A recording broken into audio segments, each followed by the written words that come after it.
Hey guys, welcome back to another episode here. And on today's episode, what we're gonna go through is changing out that coolant reservoir as well as those turbo coolant lines that were leaking. So let's get into it. So here's the coolant reservoir that we're gonna swap out. Normally you should be taking this out to give yourself more room, but I'm gonna try not to do that and see where we get. We might have to take it out, but just for now, since my hands aren't that small, I feel like, well, as you can see, there's not much room, but once this is loose, I'll be able to maybe slip my hand under and undo this same harness that's here. There's just this clip that you slide out. And then after that, we'll go ahead and take this T out.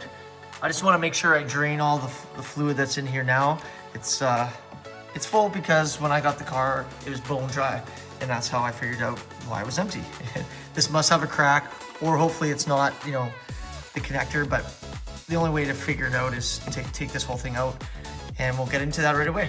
I just picked up this big turkey baster here, basically to suck out the coolant that's inside the old tank. So I want to suck out as much as I can before I take this apart, so it doesn't piss all down the car and onto my floor, but if just in case it does. I do have my oil catch pan down there. I'm gonna try to reuse some of that coolant that is already in there because it is brand new. I just put it in there, so I'd hate to waste it. So I'm gonna suck out what I can. So we'll go ahead and just loosen the cap. Turkey baster, reservoir. Let's get to sucking. Oh yeah, this thing works great. Way better than I thought it was gonna be.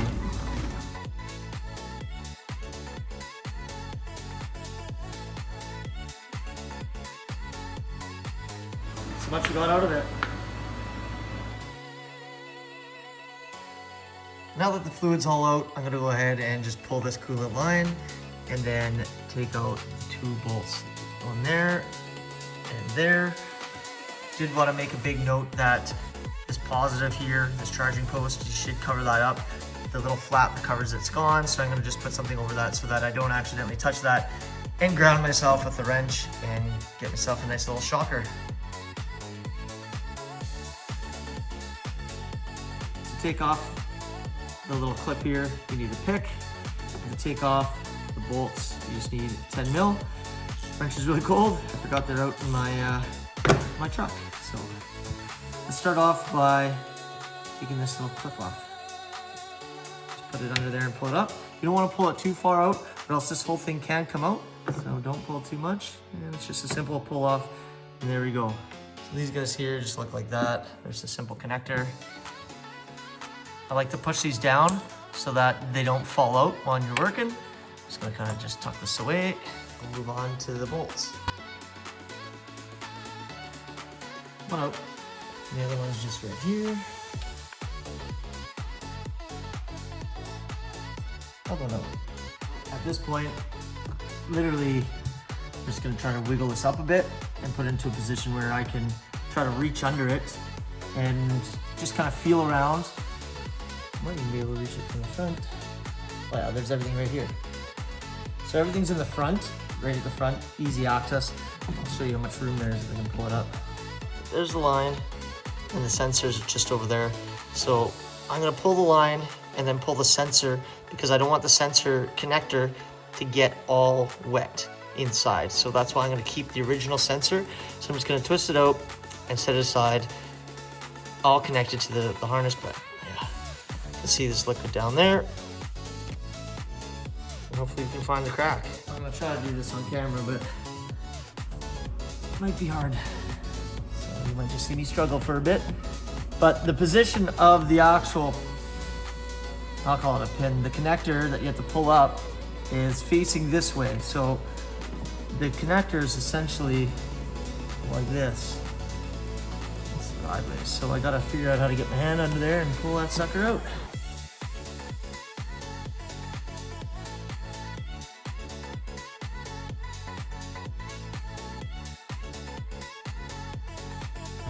Taking this out might have been a good idea, but we're gonna struggle to do it without it.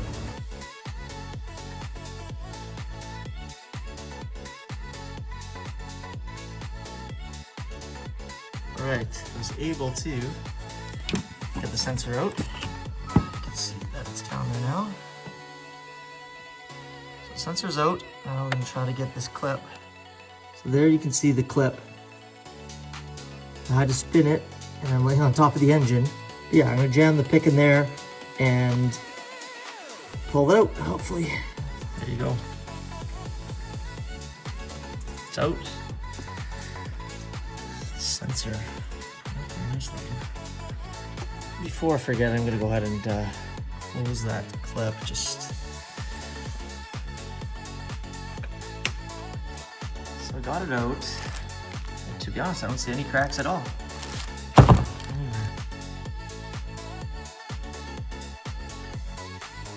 There was some glue on here, you know, like I don't know. No idea.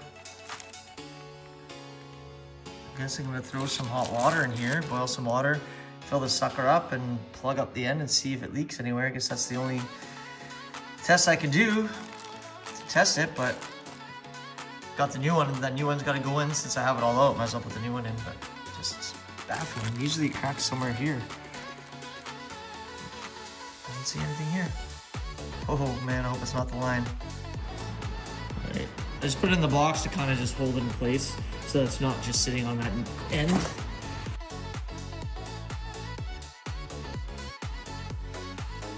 I'll throw the lid on so it won't splash it on me.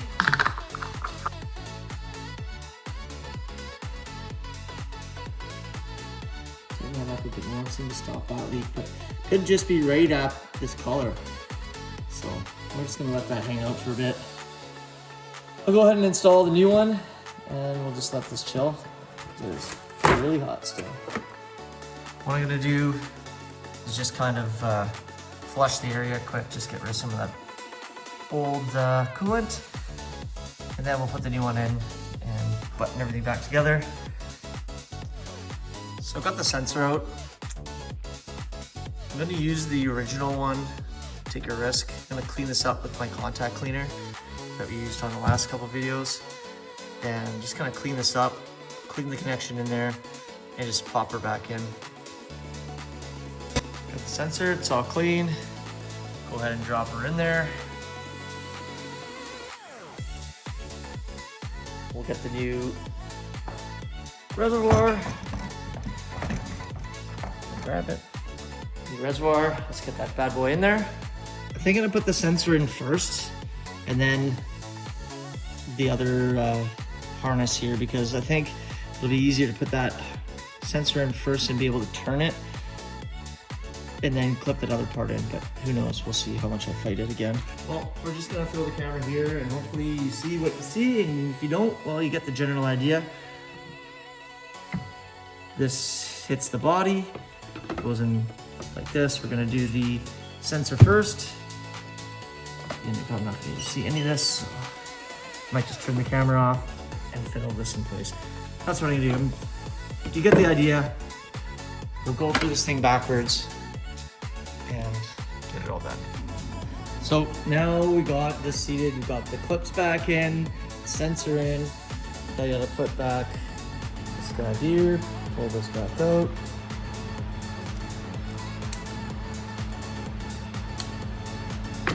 And then it just tucks under here. It's a little nook here. I don't know if you can see on the camera, but a little nook for that. So it doesn't rub. Push that back in. There. Clips back down. Pull test. She's good. This is good. Now I'm just gonna go ahead and put those 2 bolts in, and Bob's your uncle. 10 mil bolts. Back in.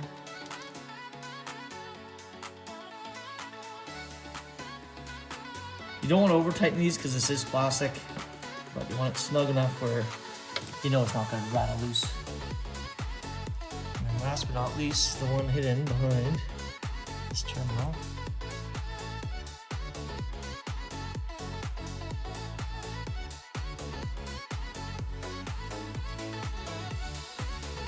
Go ahead and move this rag.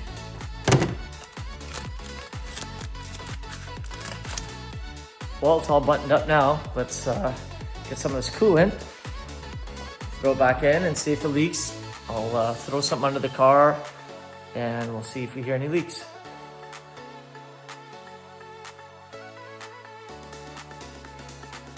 Let's try not to make a mess.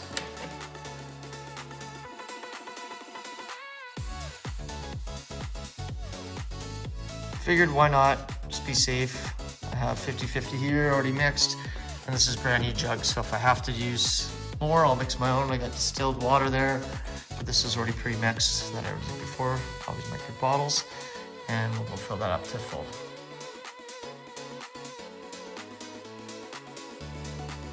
Well, there you go. We're just above the min line, so we're just gonna leave it there. I don't wanna, again, just waste fluid for nothing if it leaks again, but there's a click. Fingers crossed, that solved the issue.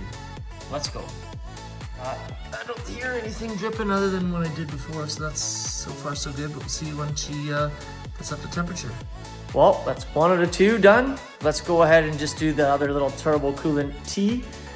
Move your drawer, stuff. Here's the kit.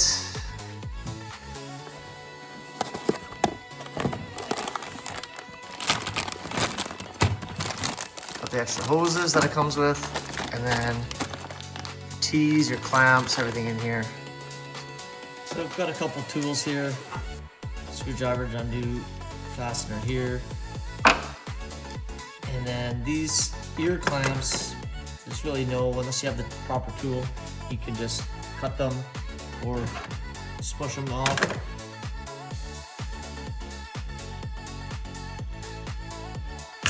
There you go. Without the tool, you'd have no other way to do it.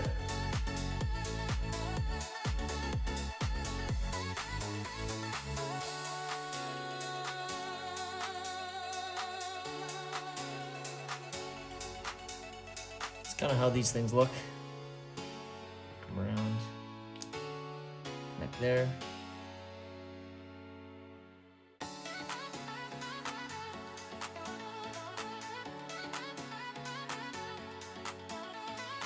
So I am gonna go ahead and just change this entire hose out. Since I have the parts, might as well. This is about the same. This is the one that can be used. And then for this one here, I'm just gonna keep this on and put a new clamp on it, see if I can get it to stop leaking. It does look a little beat up here, so that will need to be actually spliced in and the fitting put in. But these are, everybody said they were plastic, but these are actually metal, so they're not plastic, just so you guys know. Everybody said they were plastic, they're not. These are.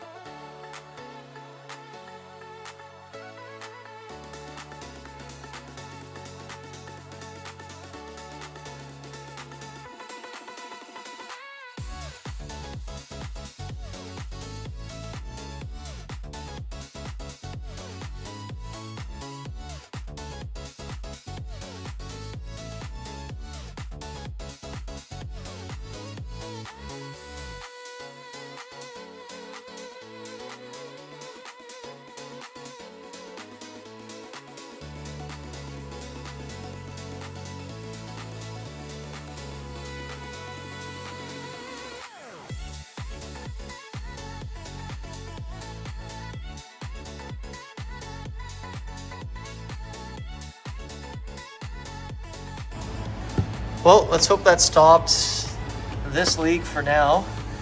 And then hopefully what we did here stopped the leak there as well. I'm gonna check the coolant one last time. It's halfway, like I said, I'll fill it up when I'm confident that this isn't gonna leak anymore, which I got my fingers crossed that it does not leak. All that's left that we gotta do now is to do the bleed procedure, which we'll jump in the car with the key in our pocket and we'll go ahead and start that. Dash on. So we're gonna keep the heat full blast and the fan on low. We're gonna hold down our pedal for 12 seconds now. We'll let that run for about 12 minutes and then we'll start the car, shut it down, and run the bleed again. It says maybe do it twice just to be safe, but. Assembly procedure one more time.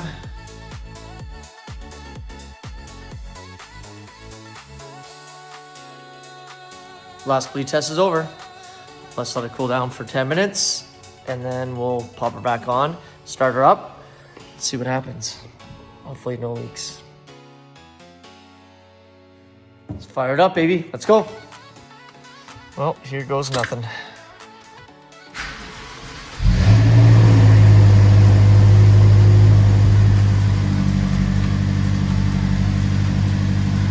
But yeah, we're gonna let this heat soak for a bit and see where we're at. Once we get that kind of cooled down, we'll open the reservoir, see what's in there. See what's in the level here. Oh, yeah, that's good for now. Good for test drive. I think I'm still gonna take it out for a ride here in the snow. Just a quick one, just to see when we get back what happens. So wish me luck.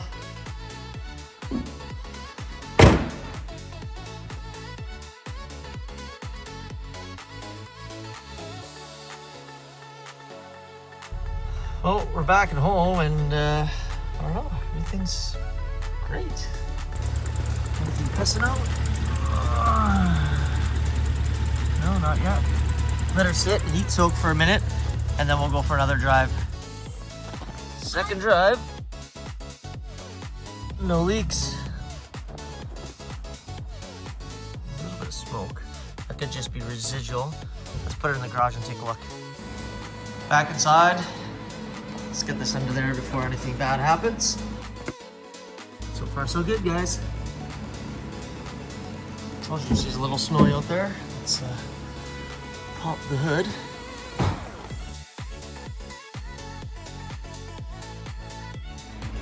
That's good, no new leaks here. Does not look wet, does it? Looks good, eh? No new water down there. Coolant, I should say.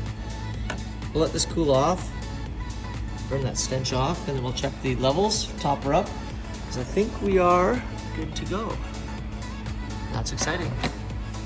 So it's been about, I don't know, 10, 15, 20 minutes. Had dinner, come back, no leaks anywhere. And that, my friend, I think is a wrap. No coolant, boys. That's a good sign. Got it all done. We can leave it here for now. We'll do one final drive just to kind of, you know, give her a 25, 30 minute drive, maybe back on the highway so we get some pressure and load on it. But I think that's a wrap for now. And we'll have to see you on the next one, guys. Thanks again for tuning in. Peace.